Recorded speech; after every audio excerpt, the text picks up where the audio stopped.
solo Akwaba na Akwama ne de amana ne nsama ba ni se nsama wodo no ewa amana ne solo say bia kama oba de adu eke bibia boko pa say afi na Joma Akaba ya afi de be ko Facebook juma ya dia show za ye be ka Amanfo ewu say de ntia ye ma live ya da fi na waba o say we nya ka ntam we nya ka okoda hin na we nya ka otu krumo ya we nya ka ade otu krumo how na Joma ka otu krumo sa okay ye be ka o say ajo na wotre etinu sense wa do o say ensamo amane de ensamo afi no aba amane de ensamo but star 787 as Amanfo yes Amanfo gu so mu disika pa Amanfo diska pa na me wa na teacher ni ba ko WhatsApp me pa me friend is me mboni din na mu no WhatsApp me papa na o say odem star 787 as no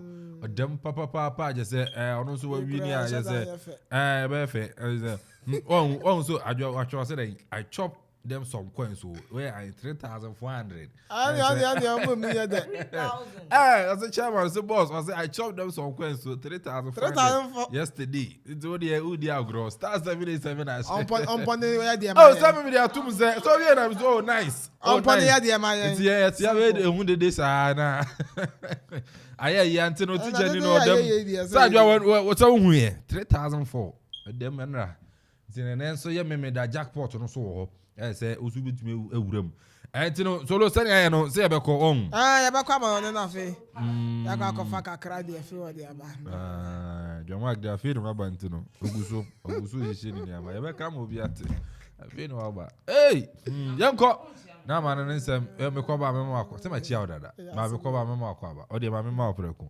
ajo bia kama bibia boko ike na wo so bibia kama nyame adum de ye ho ye na mu aka na aga na mpanyfo be maybe me hu ye bebre wo kwan so those who are dead they are not better off than us it's just by his grace that we are alive it's so sorry I was so to me be in here you should be thankful to God devoid of whatever bottom fine nyame ebedru anajo de you eat something politician be adichiwa you better praise the Lord because life is very precious. I don't know me pay uta free year. I say no matter what, cheers to life. So if you get money, cheers to life. You no get money. Cheers to life. You better know. Better aso. Ati for amana nsem solo Edeba. El Chicharito. Ahí la tiene Torrado. Torrado la juega por abajo, el arquero sale, la tiene Gio, no hay arquero. ¿Quién le pega? ¡Gio! ¡Golazo! ¡Poema de gol! ¡Apago la luz y me voy! ¡Golazo!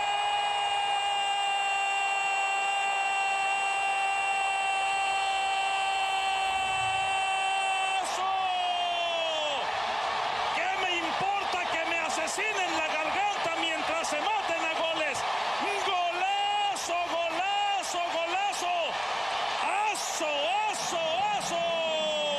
Caleri para el gol. Palacio se la da y Caleri se va. Se va para el gol Tevez. Caleri o Tevez. Tevez no. Caleri. Cantalo.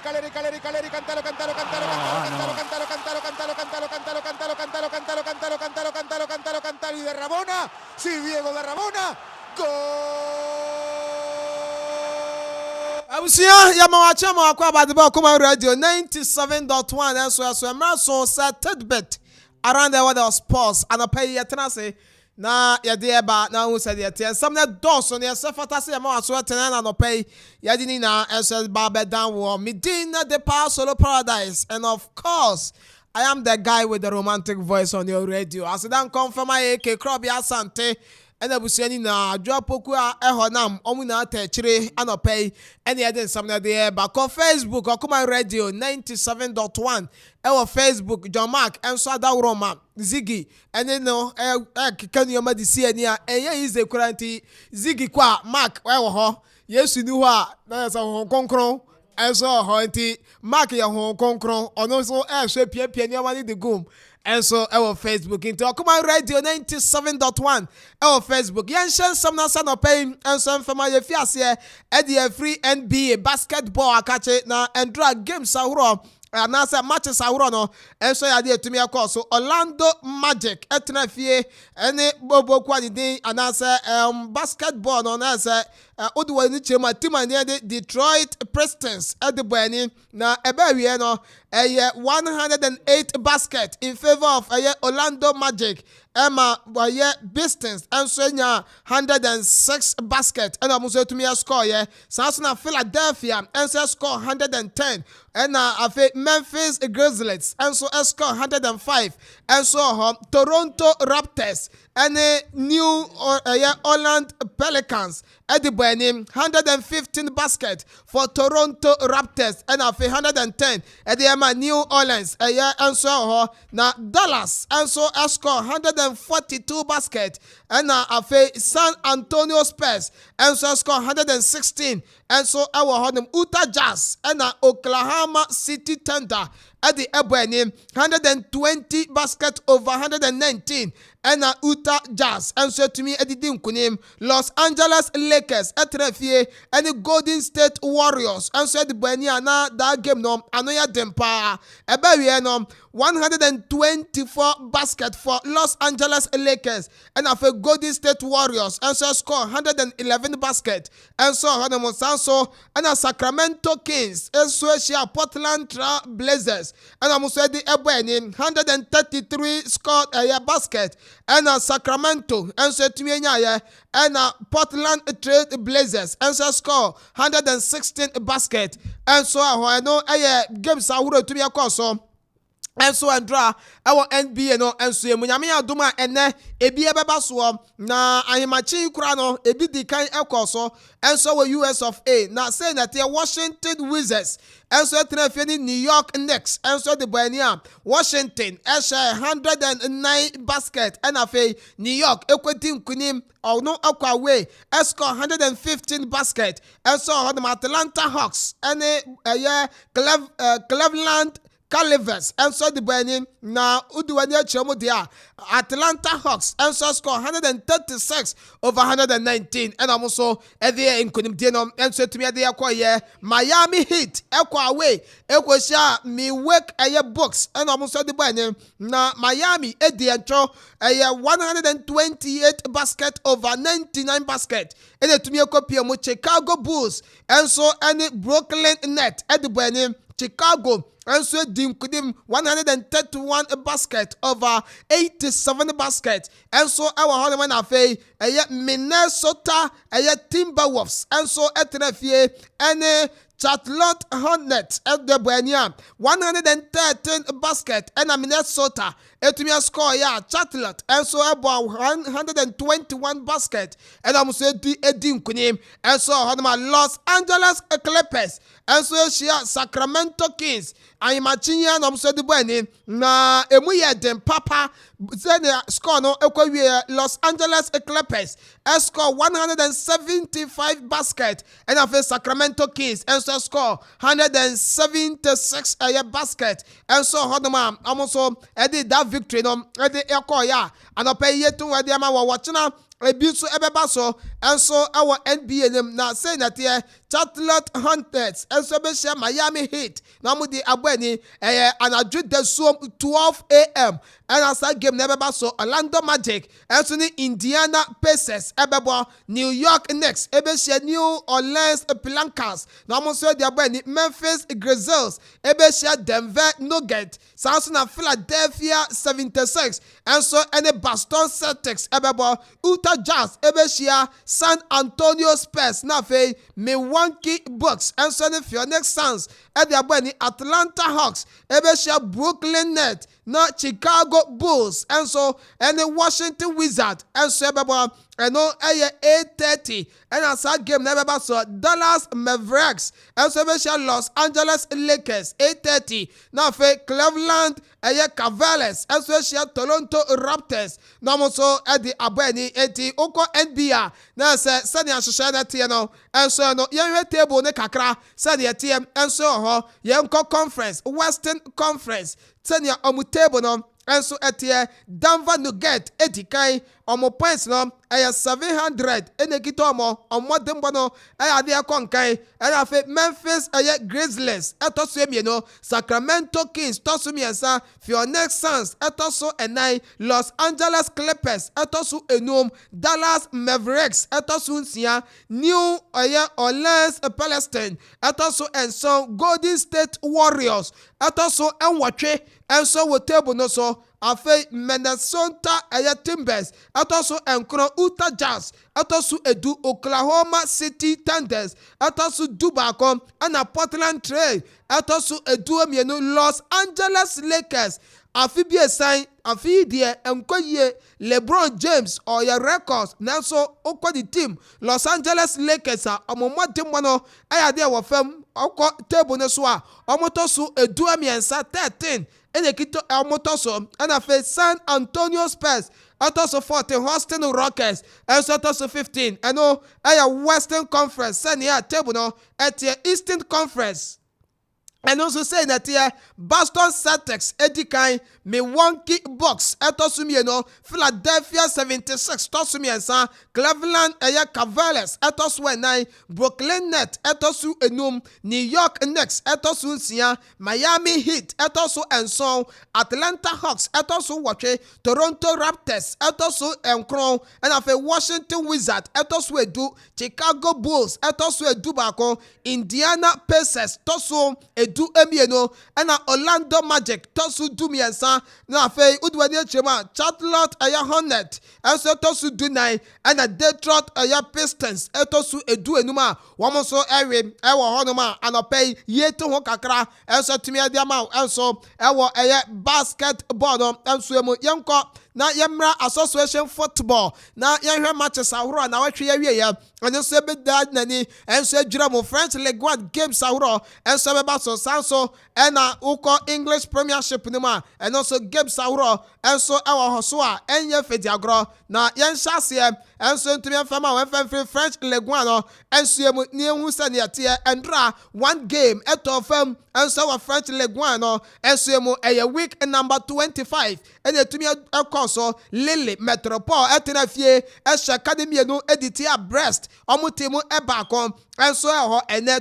2 games enso beba so 4 p.m. Ghana time Angers enso any Olympic Lyonnais ebebo na fe 8 p.m. no Montpellier boboko no Asia Lens no mo so ediabo ani watchna eno so to so enso ewo ho no Laurent 12 p.m. early kickoff almost ebehia Ozel boboko no na fe matches aka 2 p.m. Clermont-Foot enso any Strasbourg bebo Ajaccio ebehia Troyes boboko no Nantes enso ne Rennes ebo na fe Reims etim no enso ne Toulouse ebebo 5 p.m. Ghana time Monaco enso any timani de Nancy ebebo anase Nice ebebo na fe Olympique de Marseille 7:45 almost watching no omone Paris Saint-Germain enso ebebo eno matches a ebeba so enso our French League 1 ma anopay yeto won enso tumi adiama wo ewa jubede so yenkonkosha senia League 1 table no enso tumi atie enanopay na ye make justice to it udwani achemo Paris Saint-Germain edikan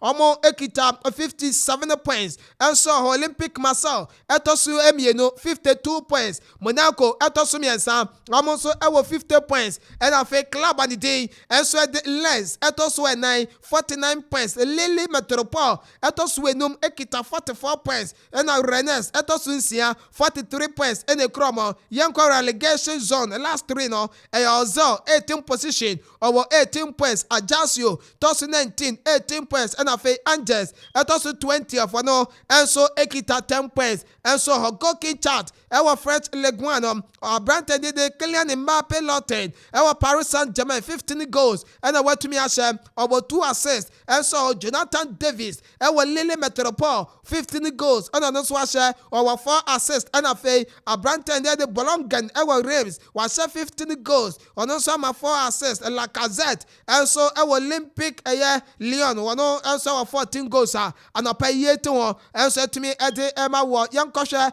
other games ahura beba so enso ewo Europe na no pay na yemfa ewonsem na no enso fema ewo Italian Serie A and also matches ebeba so and 2 games and eba so our Italian Shira name 5 p.m. Ghana time Empoli ebeshia inform Napoli bobokono na mo so dia boy ni 7:45 and you mre enso no Lecce team no and Sassuolo ebebo afe watchina 11:30 a.m. early kickoff our Italian Shira name Bologna bobokono ebeshia Inter Milan na mo so dia boy ni sanso and Spotify Salernitana amo so betina fie 2 p.m. Normally Monza Bobo Konabo 5 p.m. Ghana time Udinese and so Besha Spezia now first 7 p.m. on our channel AC Milan and so betina Giuseppe Meazza normally Atalanta Bobo Kono and so dia bweni Monday 5:30 p.m. and Numere Verona Bobo Kono Ebesha Fiorentina now first 7:45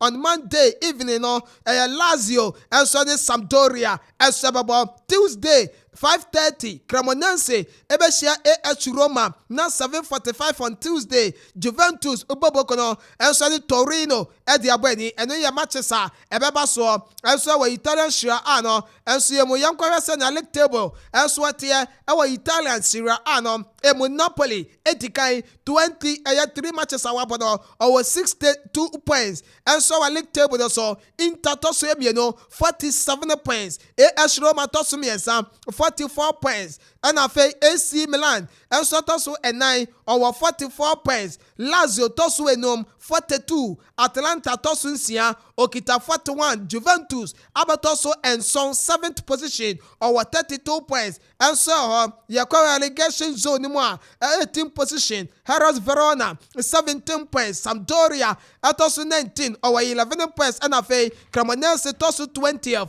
One also our just 9 points. Our league table no so goal king chart. Abranta in the Victor Osimhen our Napoli 18 goals and was Lautaro Martinez International was 13 goals and Lukman and Atalanta 12 goals and also to me no pay yet to home and so to me Diama war and so our Italian Serie A no and so yanko ada lega matches awura and also bet me abaso our German Bundesliga no and also week number 22 games ebebaso and draw 1 game ekoso men's 05 trefie esheke 9 edishia Borussia Mönchengladbach to me ante and then matches ebebaso 2:30 games way ebebaso ofiam and so any Borussia Dortmund ebebo RB Leipzig ebeshia Eintracht Frankfurt now fe Hertha Berlin bobokono and so any Osberg abo FC Cologne ebesha Wolfsburg na Werder Bremen and so any Bochum team no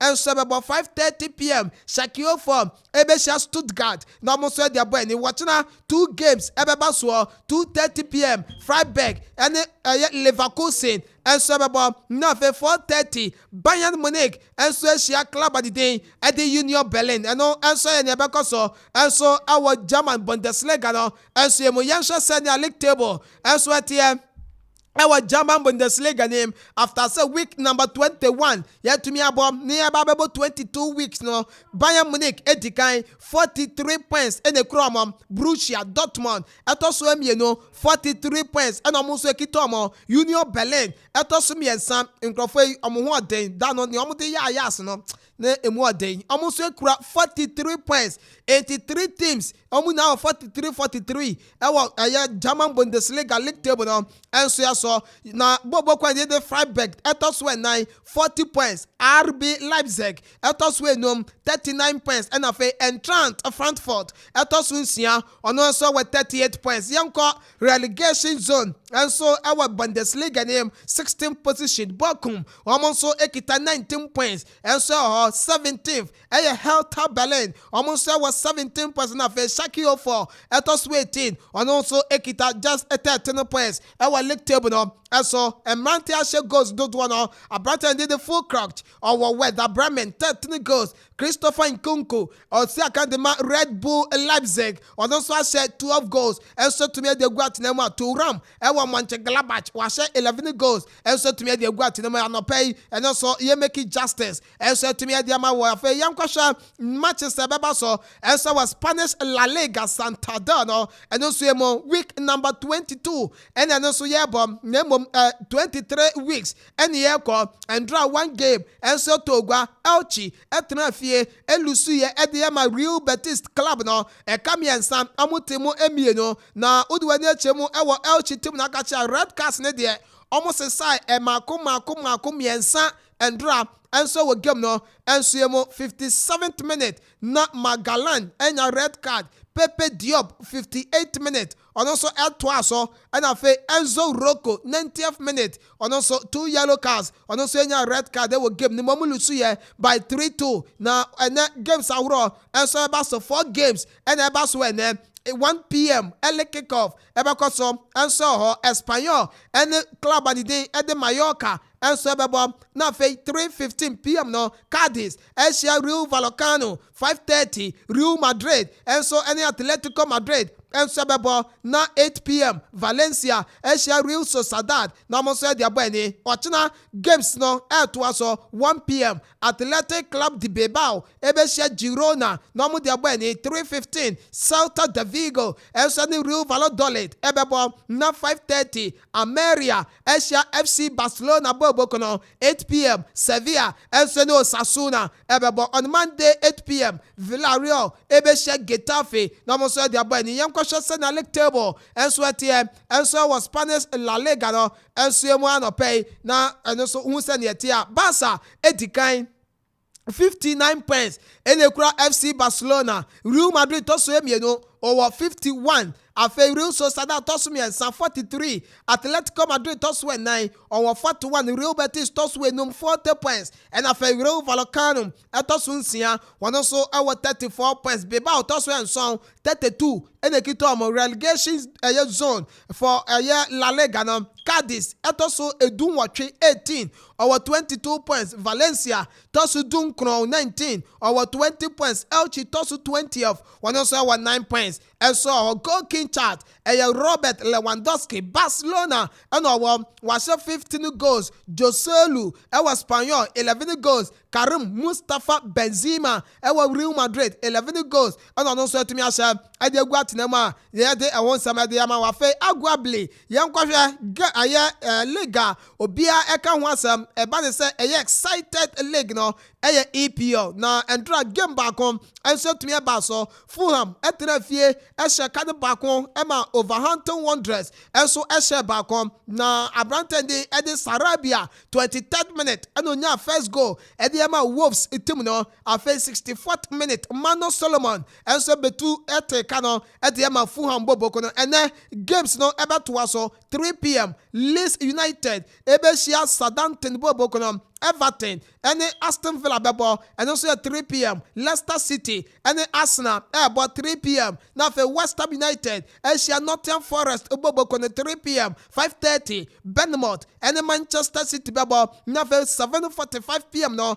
Crystal Palace, and so Asia Liverpool, we never walk alone, and so our honor now watching one game, Ebeba so 1:30 p.m. and we are cheering for so our Tottenham Sports Stadium. Tottenham Hotspur Etenafie any the Sky Blues and answer the Blues Chelsea and so to me the abani efie ye abanten ye ochana de o mara se bia ni o maba konkan and so to me the amamuntia no aya matches a ebeba so ewo EPL ni Man United ni Newcastle omo ewo League Cup and answer Carabao Cup final ebo enti omo de ne de enya de ebeba so yankwa se na table no and so to me tie Bobo Kwanye de Arsenal edikan 54 points. Man City atoso emienu 52 points. Man United atoso miensa 49 points. Tottenham atoso 9 42 points. Newcastle atoso enum 41 points. Fulham atoso nsia 39. Brighton atoso enson 35. Liverpool atoso enwatwe 35. Brentford atoso enkron 35. Chelsea atoso edu 31. Aston Villa atosu Dubako 28 Crystal Palace, Tosu 12 26 Nottingham Forest, Tosu 13 25 Leicester, Tosu 14 24 Wolverhampton Wanderers, Tosu 15 24 Everton, Tosu 16 21 Bournemouth, Tosu 17 21 points. After last three, our relegation, West Ham United 18 position 20 points, Leeds United, Tosu 19 almost 19 points, and after club and the other Southampton almost the 20th, our 18 points, our leg log no, so young go king chat, our EP on him, Sanya so at here, Len Brad Haaland, at also Odikai, our Man City affirm, and Osiakai, 26 goals. And I was what team or Kokra or Quadromica term, Afe, Abrante did the Hurricane, at also be a new one over Tottenham 17 goals, and I was Marcus Rashford, Man United 14 goals, and I was Ivan Toney, our Brentford 14 goals, and a Mitrovic, our Fulham, one also Asher 11 goals, and they go out to them and I pay yet on and them Obibis as a Liverpool players, and why not shall go to do our league in them, ye who will be a Liverpool, near what shall go to do no. Our 10, Mohamed Salah was 8 goals, and a Salah also 10. Into Yamujan or some baby 16, and other Roberto Firmino 7 goals. On no swasha, what will be some Liverpool players, no, and American Mando. They said do up 23, Darwin Nunes, or no 6 goals. On no so to me, Asha, and on no so the name Wanti, and no Liverpool player be and Hobium. Me and Sana, now my bag working, Mama Kana. I'm on Shadan, Liverpool. Hey, Liverpool, I'm paid the Mohamed Salah. Now, with me, 31 goals. Now, Okon anymore. I feed here and cra. And to weigh your matches, I so I'm so hard man of pay yet one and said to Yama wana Yamra Africa Kakra, Nayans African, so games be a cause war. Now, a bit so so U20 tournament no store. It was so cause Ghana, young qualifier and Contiasa won't tell once up. Yabeka, na Yadia won't come in there, but I fay CAF Champions League and draw 3 matches. Elcoso, our Africa, na. Bobo kwa de Amarek omufri Sudan etrefie ene Algerian club ni de CR Belondad edbeni 1-0 ena Amarek edi enkonim ena fe Cameroonian club Cotton Sport ensos etrefie ema Ahila Omdurman from Sudan ebe show academy no omotimu ebakom Wydad Morocco omoso eche Petro Atletico from Angola Eshomo Kano Bako, Womoso Antumi Anti, Nyamia Dumua, and then our CAF Champions League nurse matches Ahuro, and Sababaso, and so and then na Yasha Nanaso, Yefa and 1 to 10, and sent to me and Fema were 5 matches, and a better firm 1 p.m. AS Vita Club. Omobesia Kabili, Bobokono from Algeria, Namu Diabweni, Nafe, Tunisian club, Esperance de Tunis, 4 p.m. Omne Zamalek from Egypt, Ebeba, Vipers, every Uganda, almost Omobesia Simba from Tanzania, 4 p.m. Namu Diabo, Afe Ali, every Egypt, Omobesia South African club, the day the Mamelodi Sundowns, 7 p.m. Namu Diabweni, Raja Casablanca, every Morocco, 7 p.m. Almost the Guinea. A club and the Horoya FC and so ebebo eno eya matches up ebeto fam our CAF Champions League nim nyame adoma ene na sa matches ni na enso ebeba so a ye ti won enso tu ye de ama wo Ghanaian club bia enso ntumi an qualify ankopie mu bi enso honam na watchina CAF Confederation Cup no and also games awro enso betumi abaso enso ho na senate 1 p.m. matches no enie Mazembe TP Mazembe omo behia ye Monastir Boboko no omo free Tunisia and omo ne ombebo afe Saint Elio Lupopo omo behia AL aye Agda almost for Libya, almost 1 p.m. no Asek Mimosa, and the Billis Nose, and Sababo 4 p.m. and of a Pyramid, every Egypt, Ombeshia Kara Bobokono from Togo, and also at 4 p.m. Togo Club, Airborne Confederation Cup, Ghana Club, Biensu, and Nim. Hey, young football, they say, Rubamako, also from Mali, Ebeshia Young Africans. Na almost to me their bweni na fe Farabat and so Asia Future FC na almost any of the above na Bobo Kwande Montema Pembe Ebesia Rivers United na fe USM Warriors enso ene Marumo Gallant at the abwene 7 p.m. nti oko CAF Confederation Cup na anya so ya matches awro a ebetumi abaso anopay yete ho at the Emma War yanko African Cup of Nation U20 almost so ye endra 2 games enso ya baso Tunisia under 20 any Benin enso than 20 ne boy na enso 0-0 ene wie ye Zambia enso trance Emma Gambia eshomu 2-0 enso ho na ene ewo U20 national and also games ahuro no enso eba so 2 games and eba so Egypt ebesia Senegal no mo dey about 5 p.m. and as that game na eba and afa Mozambique enso ni Nigeria enso eba 5 p.m. yenko senior table no etie ewo U20 tournament no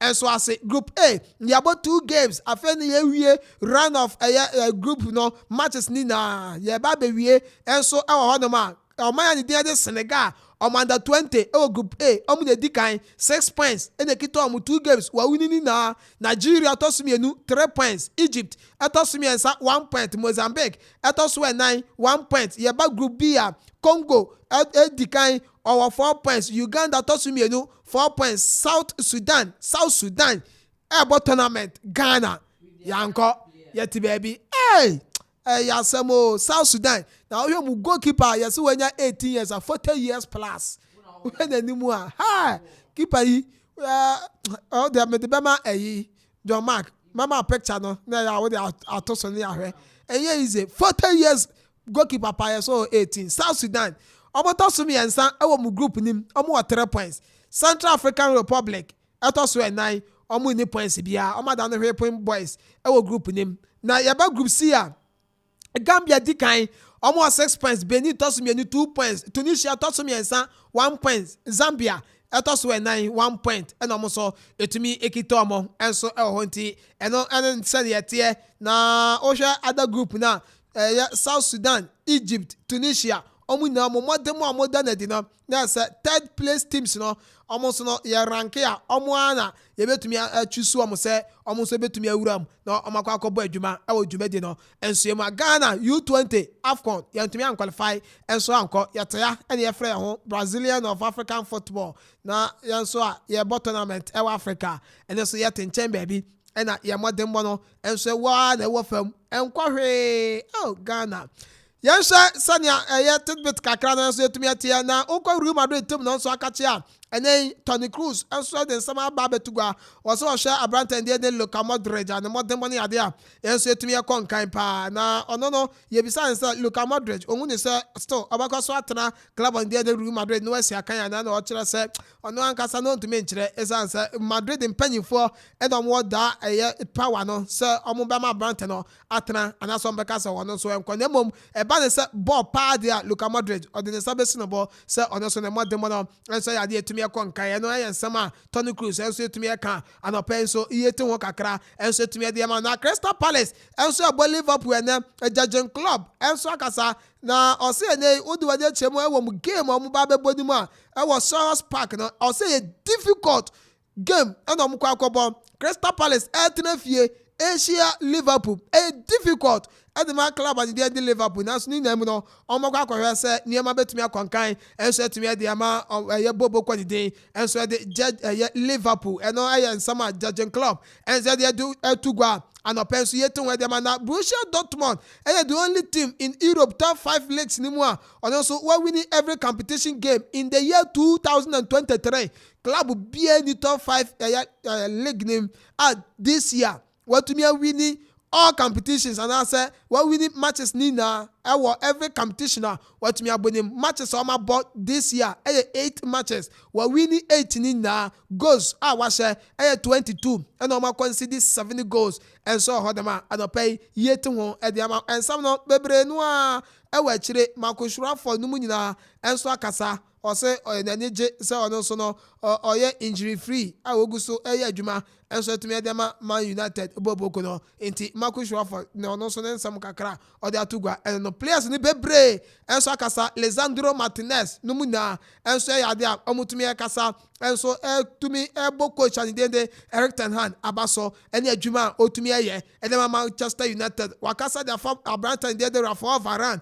enso e ho o understanding no e wo ne Rafael Varane in terms seba se omoso epe eye defensive for edema Manchester United da enti Casemiro no mu na enso yade a omoso etumi akasa e wo ne na Harry Maguire this season enkoyo last 15 appearances Maguire ayama Manchester United no 6 start and 9 wo free achire enso etumi aba last 15 na so United e win o enti Maguire na say the performance no enye bad e wo United enso afam last 15 matches one started 6 and 9 wo free bench and eba and 15 na so otumi awini e da mama United enti ne mademo no enso ya de etumi e konkan na ukọ Chelsea team no so aso ya amoso hwe say this time there niam abekọ yie enso etumi e da mama na coach and the Graham Potter and say still ogusu ayo to niam say Chelsea omugemo mbebo against Tottenham Hotspur there and also no niam abetumi akọ yie e da the house Manchester United fuei munjire yie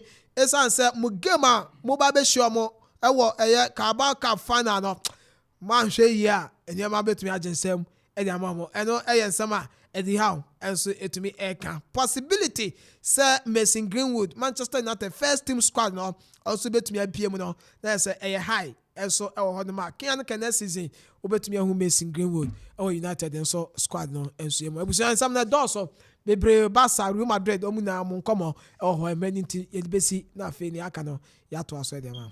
Okay, into the Parcel of Paradise and any amana insem ni nyina anonso na timedia ban yesene fata se otiano pay and any solonso no ede mu nkomo nyina ede abrel ewo dwumedie no so ba be di nkomo wa manone iwi na se fisem now and so no etimi aba top flight European leagues no onum se na hochie wi ye matches no so no ewo hono ma anonso no nkomo nyina yere beba Jamaminka star 787 us star 787 us in the crime moi and also no nkomo awudu nyina yare ba pesika na fegu bottom jackpot na na mementa onu se jackpot ebe koso ntini fa phone na star 787 us star 787 us na also no pesika na fegu bottom 700,000 Ghana cedis and yare ma se jackpot winner ni nyina no star 787 us star 787 us and I'm so no make amfo and so no etimi ere amao ajawa ha meko ajawa na amananisem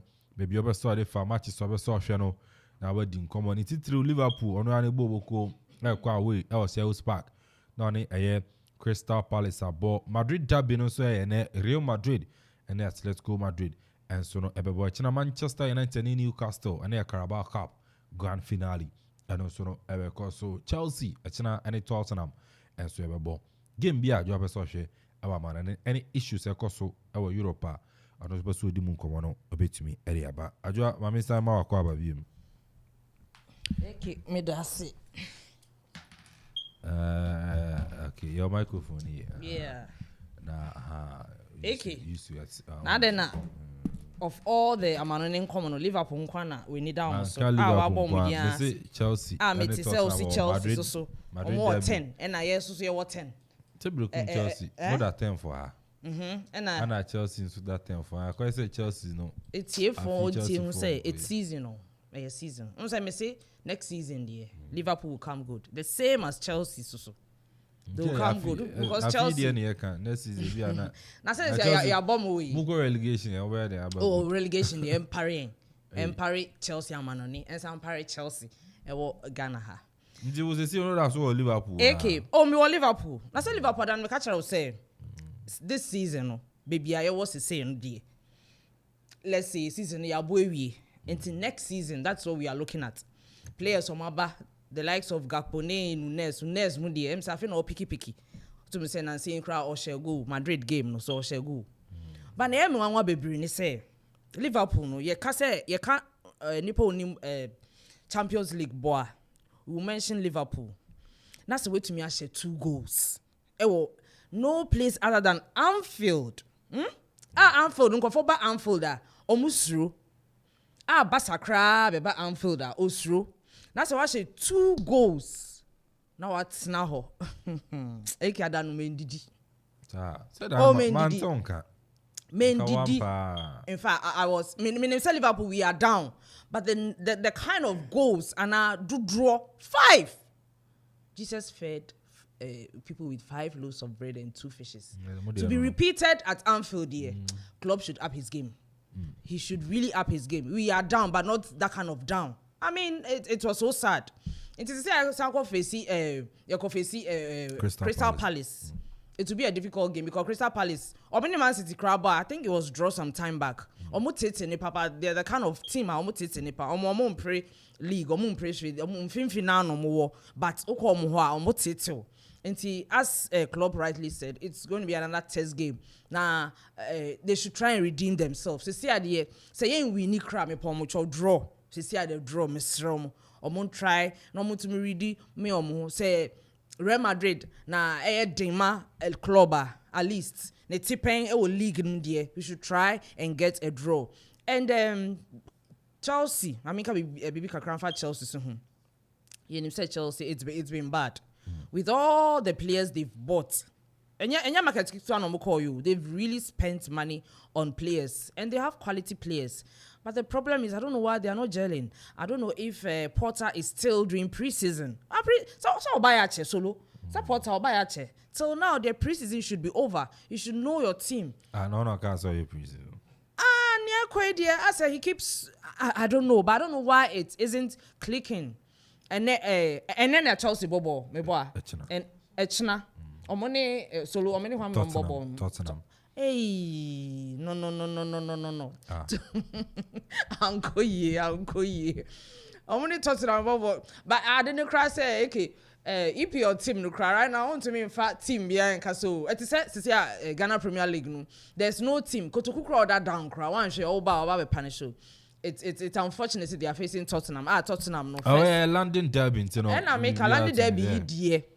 Like it's not going to be easy. I'm quite to say Liverpool ni Everton there, but you never know. They might get it's football. They might get their first win from Tottenham. They should try and up their game because then I'm see Kui. When say Chelsea fans there and Kui because to have all these quality players, they will team. Na say draw lose.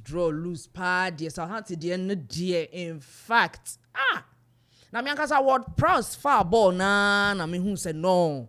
Only he's noted for that his free kick. Now they should try and do something because send us an MSC Quadia. Yeah, I remember Yanum so. Let me end up with Yanum. Mika Yanum man. Oh, only Yanum. Man United. Aye.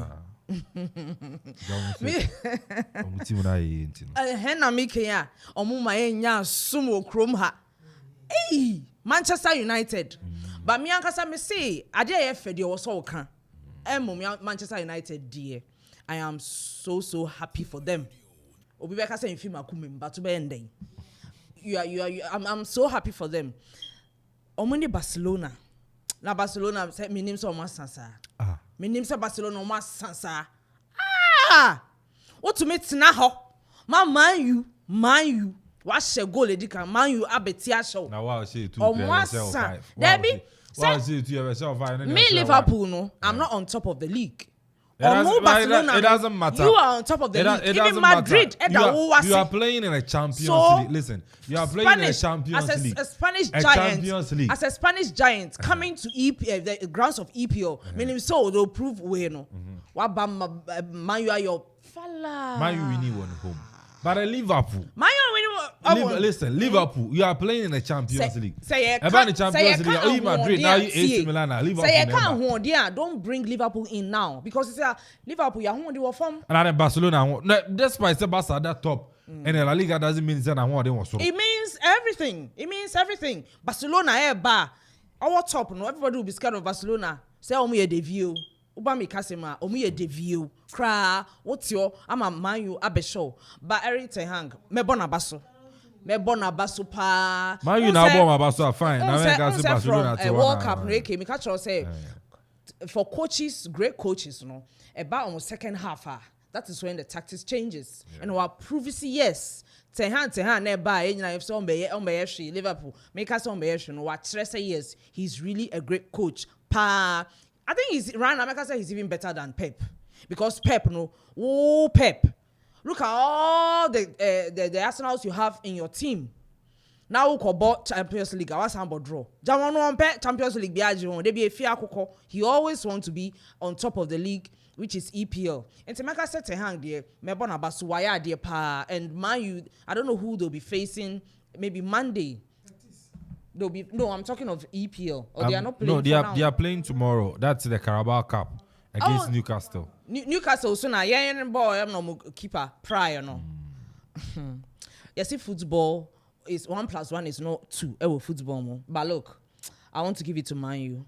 I'm for a trophy at check. But and yes, I'm for trophy. We no be able to do egu assume. And I want to give it to Man U. When say Man U, their second half and stuff, which is very great because when we thought Newcastle ball no more near boy. As almost since they finish it up front, no, it's a problem for them. And I'll give it to Man U, the Carabao Cup there. I'll give it to Man U. And okay, this weekend yeah, I pray for Liverpool draw, Chelsea win, Man U win, and and Amanfo. Yes, these are the we are predicted for the EPLs in the Carabao Cup this weekend. AK. All right, I know I draw Pokia. And so dear. Solo Remo, our manane. Egem dase minchia na minchia etiefo ne ahwefo afa minchia born to win football center. Yeah, and I right to play football academy. Amuwo Akuapem dew. Ti minchi omuni na Jablani ne Pachanga na fe coach Abega. And I will feel Royals. Coach Kofi ono so minchi ano. And yet if I eat yen ano pay ama de panso.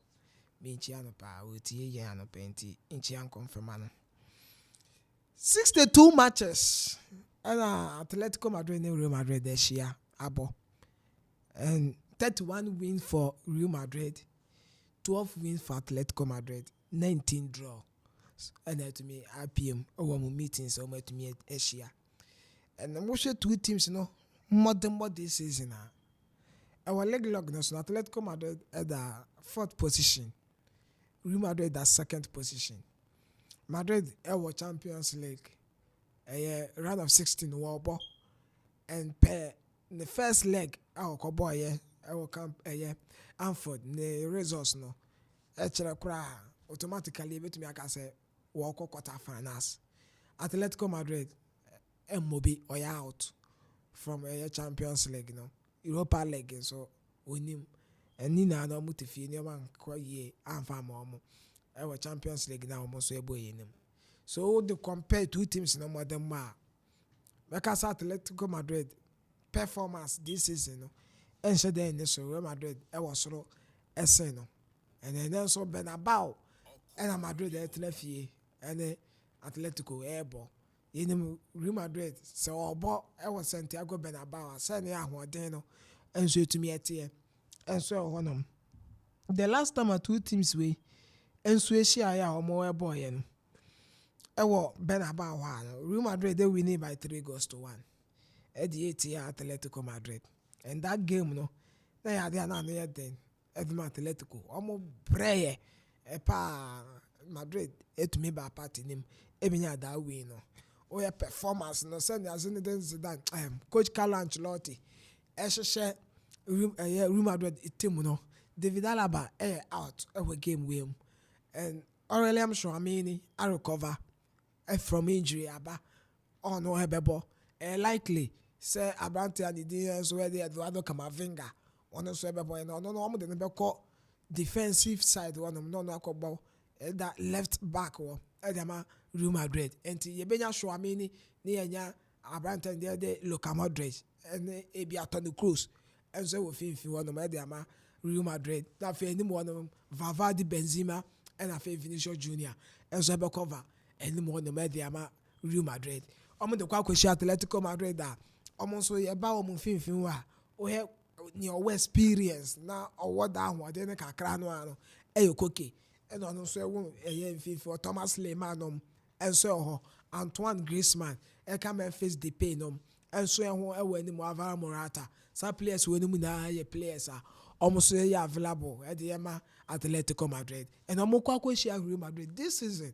Atletico coach Diego Simeone and shut down convincing and baby pen madam wasania that game no say me come Marco straight at the Real Madrid bobo kon say bet me that victory no and say to me they through Liverpool I was a judging club year no home against Crystal Palace be prove stubborn game we be ye biase be ye bibi and players are individual brilliant no adwuma ekoyi the mama almost sound so players are e ba no so say yen yusu ahwodin pace ni ade mfambo a yade teamwork no Crystal Palace this time we say and so montem understanding no and so when to opponent bi a obehia no yam pempi no edin the man say one no betumi abo especially say obo when e but Liverpool and shut down bad club. You can say Crystal Palace or some find it difficult to score them. Or most of the money shut down go here. But okay, apparently they call the Gakpo. I shall say I find the scoring boot no. I shall say she goes no. The man Liverpool. Sounds like Darwin Nunes. On also I shall say she goes no. The man Liverpool. Champions League defeat no munya Real Madrid in San no. I was say go away from that defeat. No more different mentality. As the coach would Crystal Palace game them and Liverpool. Our players as in Crystal Palace Bobo Kono. Modern money are there. I was so at the same Crystal Palace. I will most season when your man go ye. But also player by player compare Liverpool even midfielders no to Crystal Palace midfielders compare Liverpool attackers to Crystal Palace attackers. Jordan Ayew no with Zaha no adwuma no. Another Nigerian guy be na adwuma no dem Crystal Palace Bobo Kono. But with Mohamed Salah a lot of experience onimbo ne ball any other essen Jordan Ayew no ma omo eba besia Crystal Palace Bobo Kono pe squad party make I say Palace underdogs will game win but football ne kwakobo and Liverpool actually so say season we dey emfa but I was say in the game na anye bia no Liverpool nya points that game na almost betumi abonim Chelsea committee Tottenham Hotspur I don't know Conte about Tottenham more the best for Chelsea from Juventus to Chelsea Inter Milan that performance ni hu no Tottenham Hotspur win ene ocha no ma lose win ene ocha no ma lose and ye hwe nim say against Chelsea Tottenham Sports Stadium ne there that win no everybody ama club at the end Tottenham Hotspur because Antonio Conte after so okoko ye otu kwan na ba ye na wasan aba benya yare kakra and so on the side no still now new man share down kuko yi FM at Tottenham ye clubs are players we Hurricane we Son Heung-min season by season 2 players with performance are there and kind at the Emma Tottenham Hotspur Kulusevski and so to me about Rodrigo Bentancur our Medford at the Emma Tottenham club no you got defense still Obenya bit Sanchez no and so we at the Emma Tottenham Hotspur so or say Tottenham team no against Chelsea team wa Newman share down ko ye FM mo you crowd also mo to me so Chelsea kita squad more than one was but in experience and so does home and almost more experience no lack goal scoring no Chelsea team name game boy last week you chances Chelsea create here that game name you nya Kai Havertz Raheem Sterling eba yomba bese game no and that's on bese no and so Chelsea anymore no nti Tottenham against Chelsea also mutumi bibi me hwe Graham Potter say ne sign obekom the squad name eye dey ayenim say goalkeeper Aris Abalaga and a better goal post ne be dey ama Chelsea Boboko. Yes.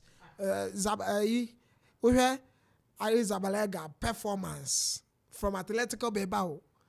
All the bad Chelsea now, but Grandpa Tabai, one opportunity ahead of a Senegalese international, Abrantian in the other Mendy, our Chelsea set up in him. Until Zabalega Bebo, minim say James, fit, say James, fit, or Bebo James, now if you were bought Abrantian in the end, so at a bench war, and so hold him. Mark Cucurella, Kianeke, Cucurella, bed making squad, and so to me about Chelsea center pen, Thiago Silva Bandashell, almost all performance near idea, and was so or Bandashell, or ye calm, our boy, so, and was steady Thiago Silva, and so we're throwing him in the money idea could ye. Chelsea, how near Medford. Enzo Fernandez, yes, Enzo Fernandez, a fine player from Benfica, or about Chelsea, no, or bo near also wobble, but shut down 5 year and Femano. And why the Baba partner Enzo Fernandez? Abranta did go Kante because Kante is so free. While recover from injury, and you go Kante bano on shut down so yeah, fully fit and also one young stamina ye and play a biazu free injury about. I'm find it difficult. Obo bi wa hono ma also dey na nko no on fa nko obebo atwetwentwe no and team finfi one so saying the beko edema Chelsea e wo hono mo okobo lose to check e better e wo ball so lose to check control the passes na ade no this time around enko enfema Chelsea ana garaga no any players at Chelsea eba be use them and I was a grand porter enya that belief that trust no e wo abrante a de Pierre-Emerick Aubameyang anymore. I'll say, onya that believe no. Chelsea, Aubameyang almost all buy and but this season, can't have it. No chances are ya more. Any son you more a boboa, son you waste your opportunity. At the Emma Chelsea no. I'll say, about the Pierre-Emerick Aubameyang, a lead the attack then at the Emma Chelsea. Our experience, Essen can't have it no. Our experience, Essen that players are more so when you Modric. Now, on your Bamiyan, and so on. Now, it does a Mason Mount, and as a Branty and the day, and so at the what do we need to yes, and so other side that. Even to me, about club on the day of Chelsea. Now, I feel I can't have it no more, so I started from bench, and even Raheem Sterling cry, Eben Mukura, I bet to me about Chelsea. Now, can't have it no more, so I started from bench, and to me because opportunity almost said, you know, I think say ball or more way there. About the Pierre-Emerick Aubameyang, and so bet to me about but that game double chance for Tottenham Hotspur, and then a bad in the match Chelsea said that game on bet to me that 3 points. Chelsea had there and a better 1 point. It was a game no, and so you now me fancy were United and Newcastle. A tough match the Manchester United upon performance upon the United team a tough match. Newcastle after said that Saudi Arabia for never saw it club with him no. Oshenia Coach Eddie Howe Edema Newcastle Bobokono one performance ye bad league table also first four ye Newcastle almost to me dominate ye performing ye and so a league table name and all your bottom mom our Carabao Cup nan kasana ye boy anima so no ba be do grand finale no more the money idea e was so eso ani ene anasa watching and so a Wembley Sports Stadium no Manchester United be bomb ball you ask ball na but Newcastle team no nyom de bokumu and say omo kwakobo dirty game omo ebe say udisi a ye be twa o de ba ye so ye de beba and then ade omkobo and then me de say coach and the Eric ten Hag and so akasa Manchester United team no boys no players no say I'm almost club and the Newcastle okwan mefa so abo mo ball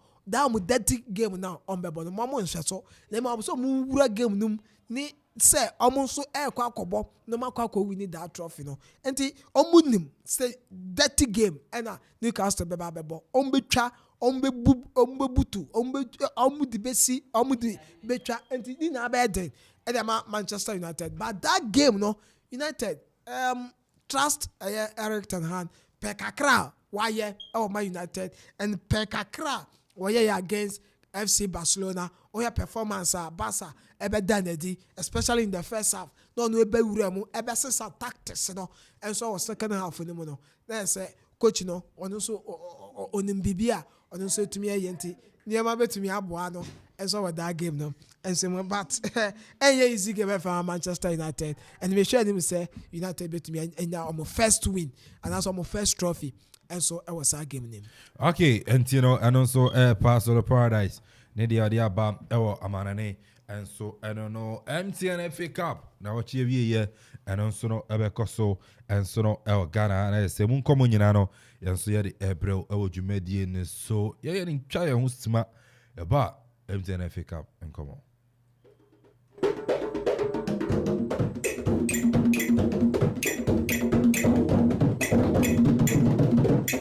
Okoman Radio.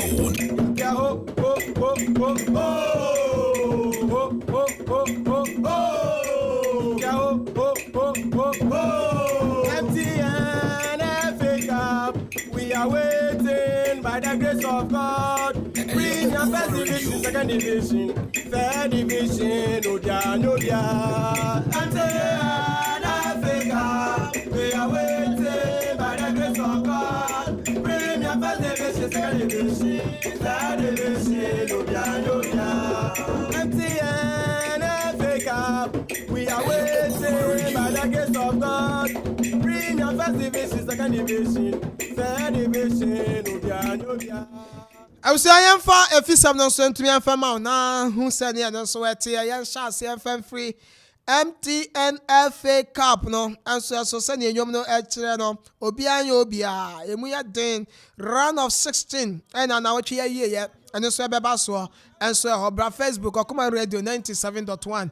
Na yendi home community na FM was say and our fixtures no and our officiating officials no so to me at here Sunday watching our Dr. Kwame Chase Sports Complex kin face aboboko no ebetena finish state fast and so the bebo any salam ya bless and a center referee at the match that game no na fe oko assistant referees now Steven Balangwena and a fe Courage Kwedufia and almost say assistant referees na Nana Ajman Bedu Park Diana Stars and Kotoko Ebebo watching Amadou Ibrahim and so and a center referee Ali Timua Ba and Afe Abdullah Abdul Salam almost a assistant referees in Swatraman Ewa Nana Kramansa Park in Swatraman and so need the BB United and so Ebebo Nathan Anafo Ebe center referee Emmanuel Balagbanu and Gabriel Boateng Ebe assistant referees Nafe Raw Tamale United, our Aliu Mahama Sports Stadium, Omni FC Samates 1996, Ebebo, Ni Kofi Gideon, a center referee, Akwasi Brobe, and a set Ableto, almost a assistant referees, and then our Theater of Dreams, Dau Park, Dreams FC, Ebeshia Liberty Professionals, 3 p.m., and as I game never basso, Alphonse Atiapa, Ebe center referee, Paul Atimaka, and I say Ernest Akate and so a assistant referees. Now fe watching our Robert Mensah Sports Stadium, Ebusua Dwarfs, Ebeshia Kotoku Royals, SK Mauli Klu, a center referee, Pascal Mausi, and I say Atoyausen, a assistant referees, Legon Cities, Ebeshia Volta Rangers, our Ewak Sports Stadium, Reginald Collins Amwa, a center referee, Emmanuel Akrafi, and I say Divine Blolomo and so I assistant referees. Yanko Accra Pando Sports Stadium, Heart of Lions, and Sky FC, and so Julian Nunu, and center referee, and I say James Osafo and David Adiko, and so I assistant referees. And the MTN FA Cup no, and home command send here and I pay. Yade atu and him. And so you made some Yababa Nayaba women's leg no na and also young Sania and also at here and so our Ghana women's leg no and also a match day 11 and also also Malta Guinness women's Premier League our Northern Zone and also fixtures no say that here Bobo Kwandi the Pepia ladies need dreams ebo na Supreme ladies and so Ebeshia Ashtown ladies now amu dia boy and at 3 p.m. And as I game no and so about our Bantama AstroTurf Tamale Super Ladies and so Ebeshia Northern Ladies na ɔmo nso ɛde abɔ ani ɛnɛ ɛwɔ Aliu Mahama Sports Stadium. Fabulous Ladies ɛne Candy Soccer Academy ɛnso ɛbɛbɔ wɔkyena ɛwɔ Bantama AstroTurf. Na afei Ampem Dakwa Ladies ɛnso ɛne Prisons Ladies abɔ ɛwɔ Ɔhene Ameya Park ɛno nso ɛyɛ Monday ɛyɛ live ɛnso ɛwɔ television. Yɛnkɔ Southern Zone sɛnea matches no ɛteɛ for Monday 11. Tender Queens Army Ladies ɛbɔ. Na afei Soccer Intellectuals ɛnso ahyia Berry Ladies iboboko no. Na Lady Strikers ɛne Faith Ladies ɛnɛ ɛnɔ mbɛbɔ Robert Mensah Sports Stadium. Hazakas Ladies ɛbɛhyia Esiam Socrates Ladies na ɔmo nso ɛde abɔ ani ɛwɔ Sekendi Jendu Park. Rage City any Police Ladies ɛbɛbɔ ɛwɔ Madina AstroTurf no ɛnso ɔkyena ɛno ɛyɛ matches ɛwɔ hɔ ɛnso etumi ɛde ɛma ɛnɛn Women's Malta Guinness Women's Premier League no ɛna yɛde ɛho nhyehyɛ nyinaa ɛnso etumi ɛde ato anim ɛwɔ dwumadie no so yɛnkɔnkɔhwɛ nsɛm ahorow a ɛno nso egu so etwa go ɛwɔ local stories no nso emu a Jonathan Mensah akakye ne awura na oniwa ne akyɛ mu a ɛnɛ ɔno nso join San Jose ɛnso ɛwɔ etkeka etumi asinema a ɔmo hwɛ ɛtoto nneɛma sɛ nneɛma betumi akɔnkan na ɔmo atumi agye Accra ɛnso ɛnkwa. Former Ghana International coach Yaw Achiampong ɛna ɛkɛsɛ ɔse ɛnɛ yɛnya abotran fama referees ahorow a ɔmo officiate Ghana Premier League no sɛnea yɛtumi ɛbɔ referees ne soboɔ sɛ mmɔdemmɔ no ɛwɔ fam mmɔdemmɔ ne nkɔsoro no. Coach Yaw Achiampong former international ɛdema the Black Stars of Ghana na sɛ Ghana no wɔse yɛnya abotran ɛfama referees no na ɔmo nso ɛyɛ nipa ɛyɛ afomsodeɛ wɔ hɔ. Referees no nso mmɔdemmɔ this season ɛyɛ ara nti ɛno ne nsɛm a ɔno nso ɛde to gua. Na Dr. Tony Obin also ukọ Ghana Football Association asoya ESCO no ɔwɔ so bi na ɔsi poor stadium attendance no is only limited in Accra ne Kumasi pɛ. Dr. Tony Obin me do ho ya wa asɛm aka yi ho brauda wobɛhwɛ na ne ya dreams ne team wei Kotoku Bibia no Gold Stars ebo yi bra bɛhwɛ enipa ba park dreams o ɛwɔ Dawu Stadium kitwe bra bɛhwɛ nipa ba park.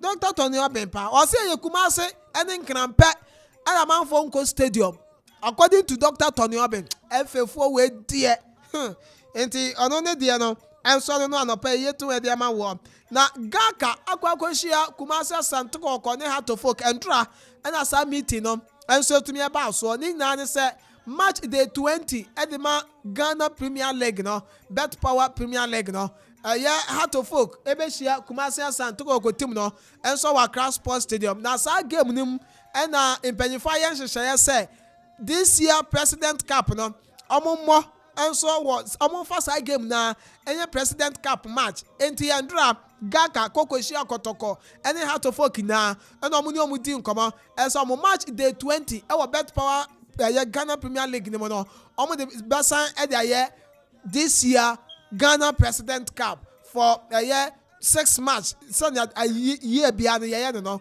this year no so saa ɛna Kotoko ne has ɔmo saa match no ɛne yɛde bɛyɛ na mpanyinfoɔ sɛ ɛkɔba sɛ game no ɛkɔyɛ draw a league ne deɛ ɛyɛ 1-1 point ɛna teams ne mienu obi ɛbɛnya na emom President Cup ne san sɛ cup season to yɛbɛbɔ penalties a na ne obedi nkunim no yɛde trophy na ma no ne obelose no ɔno so trophy no onya hwee ɛnso hɔ na emo sikasɛm a ɛbɛpiem ɛwɔ President Cup ne mu no enie ne obewini no ɔmo se ne obewini no ɛbɛgye 50,000 Ghana cedis ne obewini no 50,000 Ghana cedis ɛna ɔbɛgye na ne ɔbɛtɔ so mienu no na se ne obelose no ɛnya 30,000 Ghana cedis 30,000 Ghana cedis enti match day 20 for Kotoko and has Ghana Premier League Bet Power Premier League no omo the same match na ɛbɛyɛ President Cup ɛnso our Baba Yara Sports Stadium ni obelose no ɛbɛkɔ fie 30,000 Ghana cedis na fe nia ɔno so bɛdi nkonim ɔbɛgye cap no 50,000 na mo sɛ kɔba sɛ game ne yɛ draw tie ni yɛ biam game ne yɛ draw ɛyɛ league game ɛna yɛ atɛni no inti double ɛna ɔmobɔ league game ɛna yɛ asan so atɛni na ayɛ the President Cup inti game no kɔyɛ draw league ni mu no two teams no obi abɛgye 1-1 point na President Cup ni mu match no then the ombebo penalties na ni obe win no ya the cap no the man nti gaka ene kotoko omo ene has omo so nkoma kakra ene no anope yetu hom enso tumi ade ama wo baba ya sports stadium officially CAF enso tumi approve as Ghana versus Angola that AFCON qualifies no yebetumi akwa enso baba yara sports stadium Kumasi nti Ghana ebe hosti omani day edi Angola on the 23rd of March 2023 that day no ebe Thursday 4 p.m. and as a game no enso eba sinti kai national so enso ntumi enfema me ato folk asan abrantending edi Francis Ajete oye defender oma tumi asan na wono so etumi eba na oba bebo adwuma edi ama boboku adide enso edi glorious Accra Heart of Folk eno enso ensema anope yeto enso etumi edi ema wo enso ewo jibede no enso yeso na Dr. Nyahu Tamakro enso board member edema glorious Accra Heart of Folk boboko no in some Dr. Nyahu Tamakro kendie o say Heart of Folk ye bigger than Asante Kotoko in every aspect. Enti Kotoko supporters mo sorry mo say Kotoko agidi I say Heart of Folk Kotoko wonanim say has na Kotoko ewo sika na Kotoko ye say no Dr. Nyahu Tamakro I say yan kanchire obi biara I say every aspect Heart of Folk so ye bigger at the same Kumasi Asante Kotoko boboko no eno sama Dr. Nyahu Tamakro one also eka anope yeto one and said to me edi Emma wana okwa Christianachu na say ya neba ne firstborn watumi anya ne first trophy Christianachu neba ne firstborn watumi awini ne first trophy ono so bobo watumi awini ne first trophy and so ewo hono na oba Facebook yade ama mark enti mark me de ama hwe zigwe nim na fe fato so prepare na fato so na tiefo eni ahwefo nyina enso emram be hwe bi na Christianachu ne firstborn ne first trophy our football ono so atumi awini ewo hono ma ba brante no wahehye ne ho kama ne ho afepa ena trophy no enso atumi ekita no ena ode bo adwuma enso ewo ho kama enso ewo hono ma anopai yedi AC enso atumi adamante okwa brante na so ya ne papa ni beje omu se odada kamna mu de enso se ne tie bia no ono so nani ebetumi age se ne ba no enso atumi awini first trophy enso ewo ne football career ni man pay yeto ho enso atumi ede amawo enso ewo hodemo Ediana Stars ene Kotoko game on bebo ewo MTN FA Cup no Ediana for say 1 minute silence on beye ede ama Ediana FC board chairman the end Barima yeboa kode na papai oyo ohene ewo Ediana enso emu na okwa Ediana the mother yade was ready mamo the year 2009 mobile Ghana Premier League name eba beje Ghana Premier League no for the first time no na papai oguso ye adwuma edema Ediana Stars boboko na wadani benkum so almost say ne Kotoko game no 1 minute silence almost betumi aya ni Anastasia asem yase no communications head edema Ediana Stars boboko no Evans upon Maestro ono na Anastasia say what this enkrei watu amane ya yeso ye tibi ho edi ama we ye besi ewe efie na ya to aso nyame aduma Monday ya transe ya ni aka mu na no ye de ho nkomo de beba. All right, I know solo if you say I don't solo etimi area ba okay, you may say na yendi enkomo en solo elfie ba me ka say star 787 star 787 and I may come for and so area ma fa phone no but star 787 na fin so no follow jumedi en say ho nyina no na pesika en so no efegu botom de bia no wa kwenya say for 10,000 Ghana cedis and also obedi edi egu botom sanso na me the jackpot no etuetua 700,000 Ghana cedis and the jackpot no sike wom enka titi sika 7 billion and also no jackpot no I do hu jim star 787 asha also benya sika ede gu botum nipa dodo na dia na edi enti nso mana moto nso na meka masem de bia no me se sika ofia akwara nsori anopa ensu enha adwen south ase enti ne no ano nso no bi na kana so se bom pikin no hard na mo money for koko na im be the problem enti ne sika ni fia akwara no besu aso na ha adwen asofo oto aso mpanyifo asukufo atichafo enti no nso no fa ho jim ema ne titiri se o maji afa Amanfo enra se na emi aze eke miguso target na jackpot na say me mani kire na won so na won so ani kire and a Shumudia, a year to cream, copper baby etna. Then you know, star 787 as star 787 as now so Pesica as to the Figu Botum, na Bibia and Yakama. You made the MTN FA Cup and Como, a jaw, Mesha say, and so no, to me, at a fee, a jaw, na maybe son gives up, Ebaso, and our year, and at 3 p.m. Dreams FC, and so any Liberty Professionals, El Theater of Dreams, do or and 3 p.m. and as I give no, and so no, Ebaso, Ajwa, MTN FA Cup. Yeah, AK. MTN FA Cup. Obia nyobia ampa obia nyobia ba say mpenyimfo no ye omwefim it only had to folk say Ghana oba Ghana ye mpenyimfo it has to folk ni kotoko ana any brekum unfortunately brekum we wasonte ye fim and today the Theater of Dreams will be Dreams FC that will be hosting Liberty ye nyina nim say is it last 2 seasons if I'm right. Last 2 seasons they were in the Ghana Premier League. No mumpa and unfortunately omo call relegation. Nti omo na sisi omo MTN FA Cup name. Omo na omo Dreams FC. Na sisi Dreams FC, Theater of Dreams no. Eho kwa koye say Theater of Dreams ne wo Amanone no, which is Yanum Fortress, Manchester United. Because sisi ano ever since omo share Kotoko, not even Kotoko.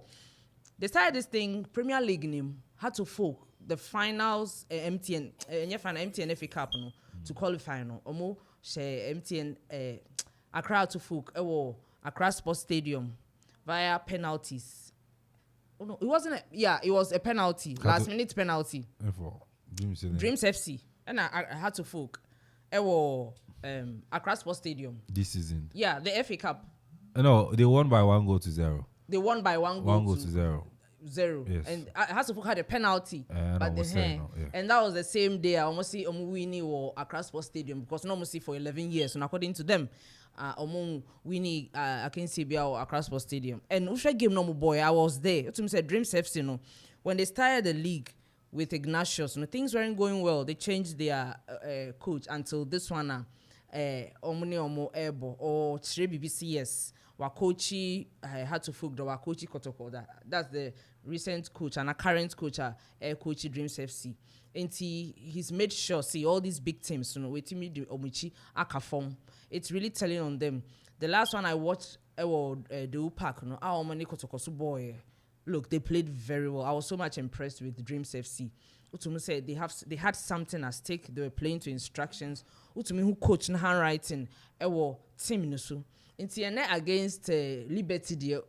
Obisubeka say you can't write any team off because Ubisami Ameka said since Dreams FC league name and Liberty Professionals division name there. Ubeka say Dreams FC has the upper hand over Liberty Professional, but teams are overwrite you more off and games that you don't really trust. So wait me in a day even surprise you in Tendra. I had the opportunity to talk to Aminu Shadow, which is Dreams FC CEO, no.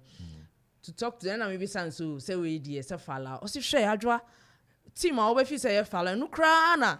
Even to me, I found until they are leaving no stone unturned. They are going all out. Until say Dreams FC dear, ube share more. You also have to be tactically strong to face them. And to me on paper, the AK, make I say Dreams FC would win over Liberty, even though it's football. Nyama to me, Sam. The big one, Legon City Su Volta. I think that is tomorrow. Legon City Su Volta Regents. Yeah, Volta. Again, I would pick Legon Cities over Volta because with experience and everything, these teams are the divisions. They really were. Omo my own cost go free. Who underrate you? Musu one share your show.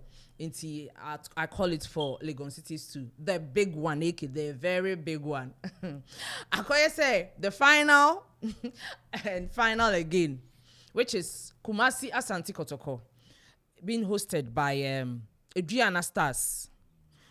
We all know Adriana. We all saw what Adriana did. I was there. We cry. I'm even in love with their goalkeeper. That guy had Joseph Ado. Okay. Oh, maybe who play and now bobola. Charlie, the love comes easily. Maybe no. Me who play and now bobo pa. Oh, come on. Joseph, I don't catch no. Say me say. I love what he does. I love a player that tries. But almost Joseph Adon, he's been in the Premier League for long. Yeah. One of the experienced players in the Ghana Premier League. Very experienced. Yeah. They be a quiet see go page no almost the experience. I feel the guy is great. He controls the just say need defense no. Utumu say we mistakes and all bass and all kasa. Utumu say he has the control. Everything is intact. And see, it's gonna be a tough game. It's gonna be a tough game at the Adriana Park. And yeah, easy. But we'll be say Kotokosu say omo face Adriana this season.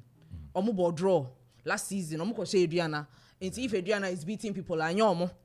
Again, yesterday, and then I call as a FM Sports Dialogue. No, I saw Kotoko reps. I spoke to them about the game. Almost this is no game. Now say Adriana fee say over challenge heart and I say for Omu Kotoko they are going to score them on paper again. Eki game no way the M's are not ordering. Mean to me picky are not ordering, but on paper make I say Adriana can do wonders. So I'm expecting Adriana, Legon Cities, and the Dreams FC. MTN FA Cup. I'm expecting a win for them. All right. I know Joa Pokuya Ewanam. I know communications director at my Brekum Chelsea Football Club. And I know Ote Nenka.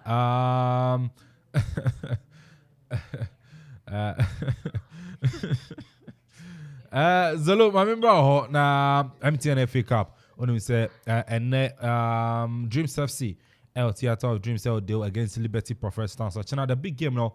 Our Nana Ajman Bedu Park. Rihanna Stars and Krobia Kumasi Sante Koroko and Monsono Ebebo. Other couple of games. Okpando out of Lions. Munina Ejina Konona Ochiwe. Remu MTN FA Cup. Any other local issues are Roberto. So I do they sell also where we where we are Mesamba. One or two be out of the count. 1 or 2 be. Okay. Brekum Chelsea. Brekum Chelsea. There's a bus. Okay. I mean, Brekum Chelsea no now. So, my me my Brekum Chelsea. Any dear, Oko few crana. Oko few by see you baby stars and over have a day. No banner Brekum Chelsea. Whilst in that, you're my favorite. Solo, I'm with you. Okay, that's it. Me expect second phase have been your first to win. Our Dr. Kwame Chase Sports Complex. I'm first game I was league them no.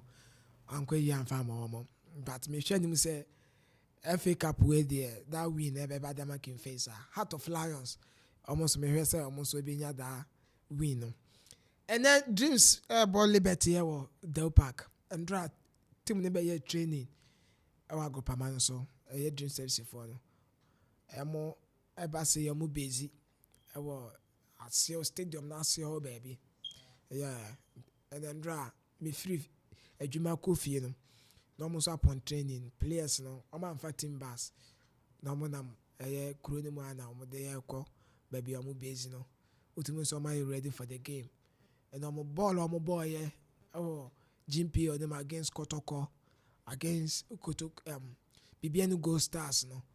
Say, am I ready for MTN FA Cup game on Bebo against Liberty Professionals? Liberty Professionals this season, our Access Bank Division 1 League in the mono. Almost all AYB, mono, a yara, or here leg log, no so baby, or down, more bad, almost to me a perform a year. And almost another experience sizer, a band of Ghana Premier League, wabo FA Cup, no couple of matches. Couple of seasons and normal to me about FA Cup no e ban so say Ghana football and kasa to me bobo top clubs our Ghana hanuma obey Liberty Professionals from the year 2000 there BBC 2005 before yeah question and year squad ebe fa FA adwuma no e dey eba no na ye ka Ghana top 4 pa ejiramu a na obenya Kotoko hat to folk in face Liberty Professionals no Adam to me dominating and so what that top for him more Ghana football there was so almost another club kwa kwesioma was all to two no me but coach Karim Zito technical director Esandobo as head coach at the Emma Dreams FC the 2 games are about with the or say yes tactics no and also one of the finest coaches are Yekitomo as a country and oh no yeah against Kotoko, no yeah against Ghost Stars, and so I will the war. Ghost Stars game the name we then, but second half changes being tactics be to me a year. Open game no wide at the Emma club and the end be Ghost Stars. I'm that one goal no. Yes, I didn't want no more goes where she goes net them Dreams FC. That game no me pick Dreams ahead of Liberty Professionals and me expect to Dreams FC every qualification no at the everyone. Me fence who Kotoko near Diana no. And then I start a trefie Asia Santo Kotoko. A tough game. And leg in the moment the game Asia Ewo Domaho Kotoko kunya 1 point Eddie Flew by Sunday Adwaka last season. Coach Prosper Natu Ogum LED Kotoko kunya 3 points for the first time. Win the game. Ewo Dago Pamano so Ekunya Ewo Honum. So almost this time no mushia club and Diana more than one was so the last 2 games Diana Stars Asia Kotoko Ewo Muhom Hono Omuntumi defeat Asante Kotoko ye into Kotoko upper hand kakra Ewo Moso Ewo Honum. But this season 2 teams no performance Omumi no all the AC scale so now we scale I didn't move through same Kotoko Bebre this season more than one was starting from technical side Coach Pakwesi Fabian and the coach Seydou Zebo. Pakwesi Fabian ebe cancel Seydou Zebo tactics bebre this season kakra o ma yama yehu. Oye say their coach Pakwesi Fabian buy now what players no and they Diana Stars. E be a Division 1 team players. E be free Division 2. And e be also Premiership players. And what we are blended experience and inexperience ni na e dey na set up nim ama etumi swaba e dey dey na Stars team no compared to Burkinabe coach ni dey Seydou Zebo obaye ni man said anko ye enfema Kotoko team no no we no channel no lose na the chin no draw consistency ni Kotoko team nim Kotoko equally good players omu kita players omu modemono I was raw. Then so yeah, Kotoko performance need to be a conquer. And this season, oh yeah, Diana Stars more than one player to player. Kotoko goalkeeping side. So say acquire than lad Frederick Asare. We check back, we check Accra, we have a check Accra. But okay, Diana Stars are from one Joseph Ado.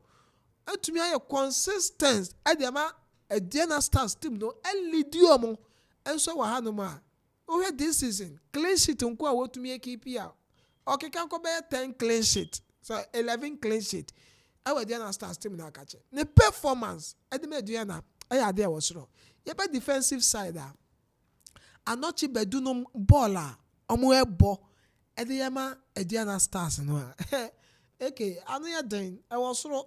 And we here one Salifu or say to be also sanwo omo defense was and also performance no I had a compared to Asante Kotoko defenders I kito omo ewo season we Kotoko en kita bad squad there but almost defenders no omo form and omo performance and the to Diana Stars there no one e Diana so de bebre e dey say Asante Kotoko baby I make say Kotoko e benya pahan kakra e Medford because Diana Belus we a certain Kwame Adon Frempong weekend we were kwaye I from and to onya embambejinam ensi akan enfema eye bobo kwani dey and so Diana Stars and oya Kotoko Medford ne dey omo Zeze omo Agadas omo Rashid Norte omo Richmond Lamte no mu na wo Medford wo and that 20 year dey eye offensive Medford no kra no obenya Georges Infege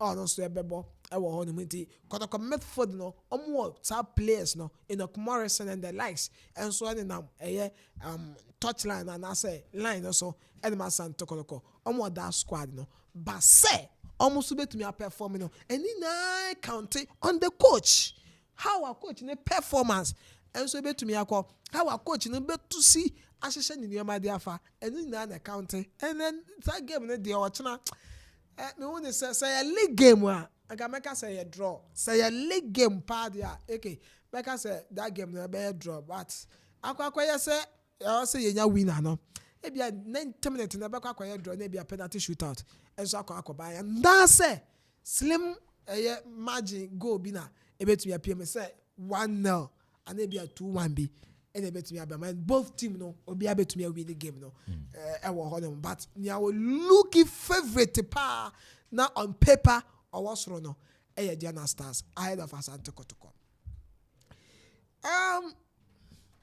Baba Yara Sports Stadium can for approve the Ghana say more good news because Black Stars airborne the matches. Baba Yara I am Pepe Neboa Edema Ghana and supporting base omunya supporting the floor unlike Cape Coast. And Timeka say good news Edema Ghana as a country say Bebo Angola Baba Yara Sports Stadium and that game expected supporters never going their numbers now for the to me akonkan e the ama Black Stars but no what some na GFA edema clubs no and dry ball voice bi was Diana Stars CEO Tachiahin ekasai say manifesto mu ade no ketokraku any esco na ye and yes election and what they be pre or the campaign and ampa there be a tra ka say the manifesto ni mo nyoma bebre wo ma onye o share football yes or the aba o share say one stadium and that's a one pitch one dam ball yes one ball hole and also onye dam dey on to me yes no crime to me one ball hole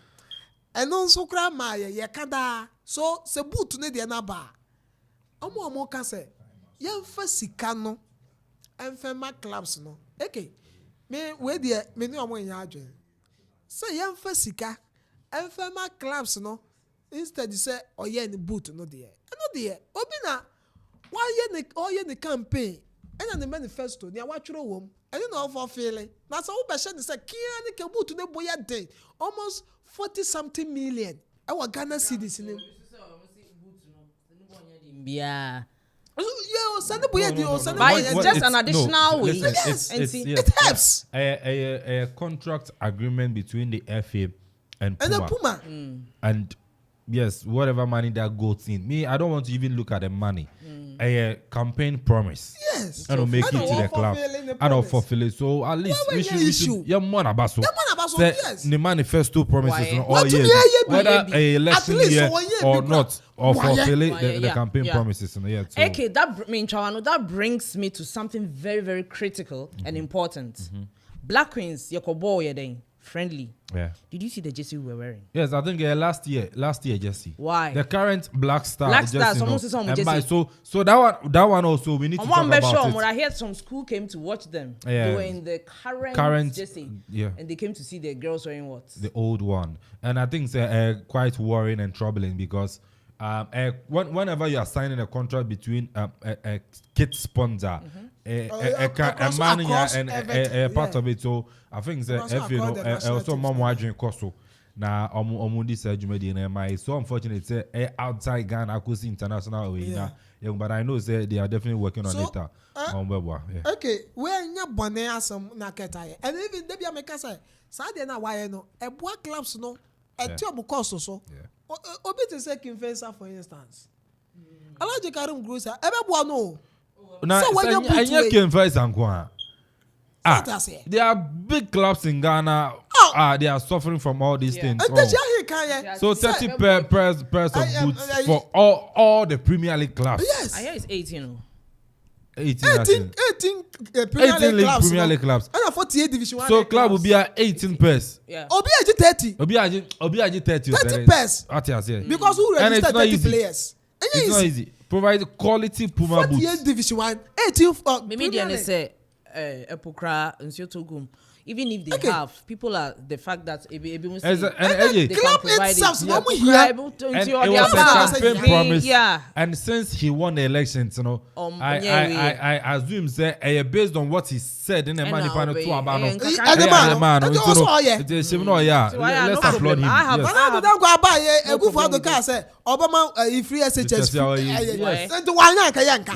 So if say fulfilling the campaign promises, yes, applaud him.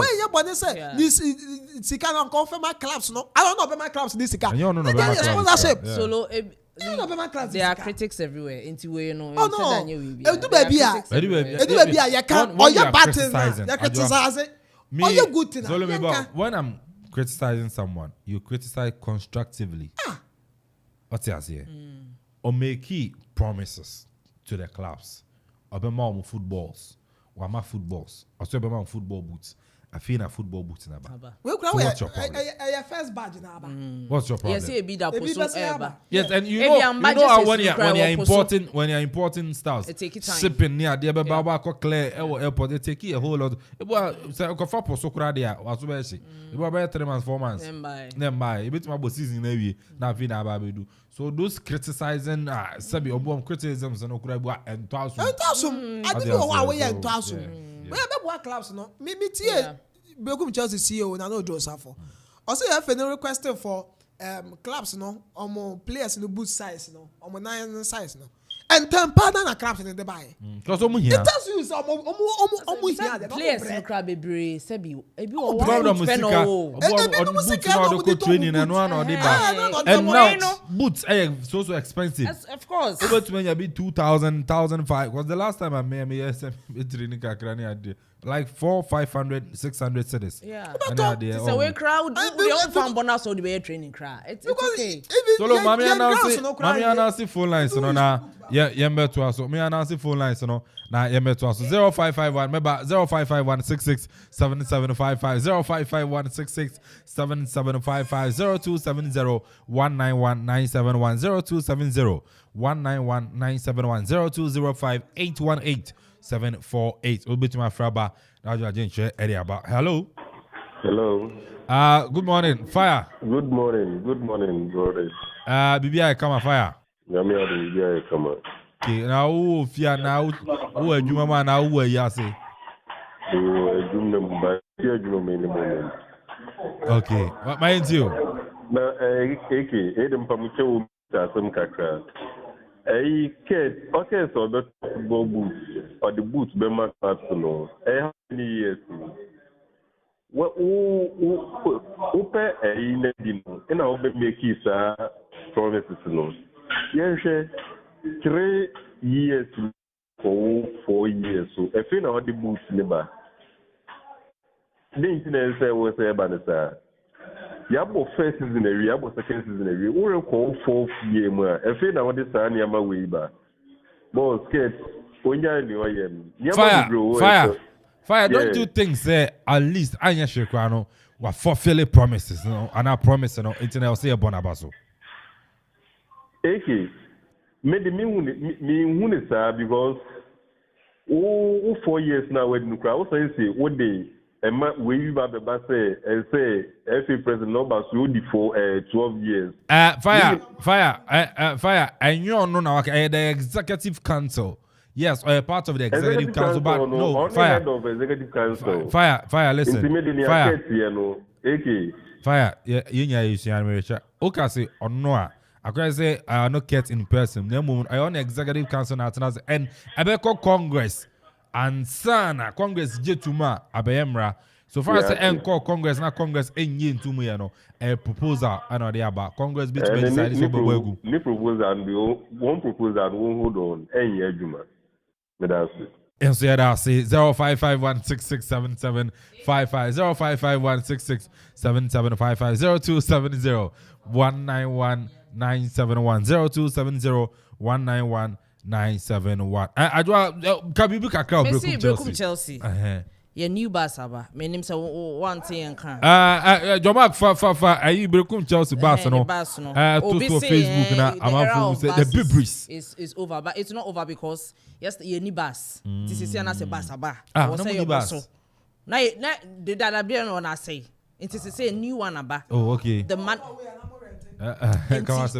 the most important thing is to see and Brekum Chelsea bus no. I landed himself on Facebook will be abeshe, and it's the color blue. It's so beautiful.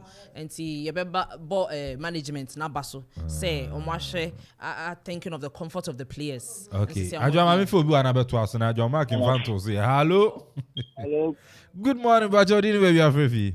Timo Kasasi Royal Junction. Master Timo and Opera Junction Yaboko. Anyado boko. Ajoma into Yo, pichia woni wa begwa fo nyina.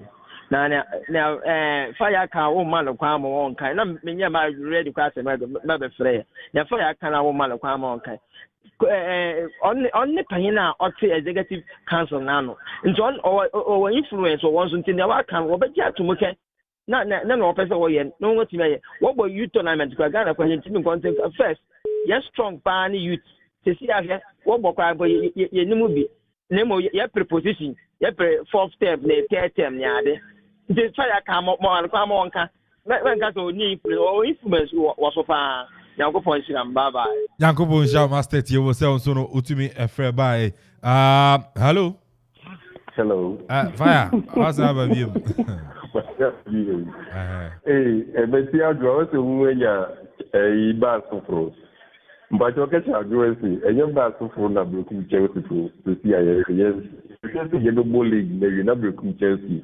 Ye katofo. I will tell you kotokoni. Oh ya kotokoni. Baby na say me support agro inti on one way se nkasa. Ye no bubi na wo top phone. Ena ye rehwe. Enye ba sofro na ye ibedi aji. That's it. 0551667755 0551667755 0270-191971 0271-0205-818-748 0205-818-748 Nana Kofi free or to keep up the good work. Farm more fire and farm Prof Daniel Amanfo or say Chelsea pa what is happening? The manager must go. Fire burn him on his own idea. What to me Eddie Abana. Okay. Probably something so the I join now Brekum Chelsea wrap up or Brekum Chelsea one. I see me board management now baso. Okay. Say your boss no better and same. Okay. And see there are things in the pipeline. Oh, boss and you be. Oh, come on. Bas, stadium bibia. Oh, yeah, man, that's kakra. Fire kase say ni say no. Kakra. First round quiz. Second round you twice so your ball. And since na league log niti. And even those at the top, second top no crano. They are not guaranteed. And see, yes, top for no per se be room no. You be boy home modding so that we'll get there. And see, Brekum Chelsea, as I said earlier on, bought MTNFE Cup no. But league no, need summer text home. And see, outdooring of the bus ni bibia no. On Wednesday, need bus here never go to City Park. And see, all the supporters they should come on board. Me and Kasa Subas no, I was saying its name, na mean same film. And see, Wednesday, na yesha or wiki. Try and abra Brekum. Okoman read you. Try and come to Brekum. My TNT. Me that will be asked. And AK. There's this great person over Brekum Chelsea. Your friend Obeng. Or a very great guy. Ope reports from Brekum Chelsea into detailed reports. Bibia Obemao. The guy is such a great guy. Odini birthday. So I want to wish him a belated happy birthday. May he grow strong. Wednesday, meba break room. Inti birthday na yenti mi endi no. Meba na aye party. Nyame nshira no bebre. Amen. Ano aya adwa ano no. Solo yako kabibi ni anko. Ege yako the person fire tears say ket oshebo bo she no wedi so. Say election time oshebo. Obetumi I say I do election time and all the boot in the air back. I we nkwani ade a keta ye owo ni mistakes nso bebre ti omo meto aba ni betumi agire no so kra ka say ye ntoma no o mu say o the boot aba mata ye ne boshe no wedi so no ode aba ti no de mesere omo mo mfa no mfale ho say election time na the campaign enye we ni the campaign enye we.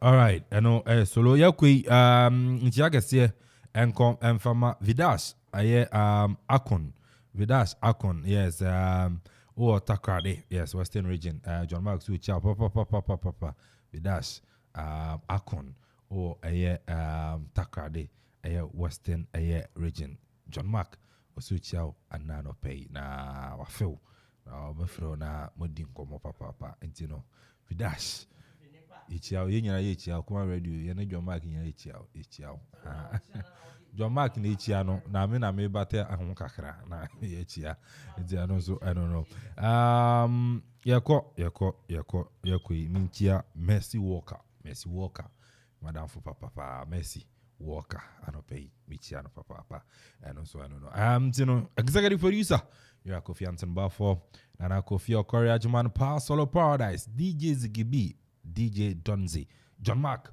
Omunyatachi Ajwa Pokia Wanam Krobia Sante TWC the writer commentator Omunyana boy Edino still remains Kelvin Amponsah Addi Ofremi Eka Medioso now the boss player the piece so na PBBA I kama ye queen asemba kwa makani say and just cheers to life and have fun.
We are in bed.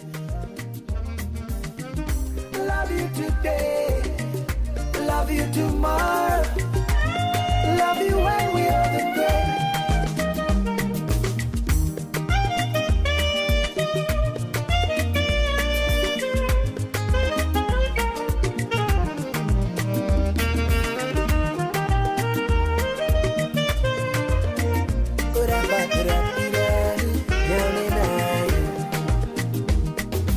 Some find beauty in looks, others go for curves. No matter what they do, I still put you first. Some say beauty they lie in the eyes of the beholder, but true love no they mind. This one is from Jehovah. I love your imperfection, I love your flaws and your motherly affection. Oh my baby, you. They say people change, feelings that fade, but my love is here to stay. Hey, I love you today, we'll love you tomorrow, love you when we are in bed. Hey, I love you today, love you tomorrow, we'll love you when we are in bed. I love you just the way you are, my baby, oh. Make you know the shiver. No. Oh, don't make we marry. Eh, Mama Yankana do cry. I love your imperfection, I love your flaws, and your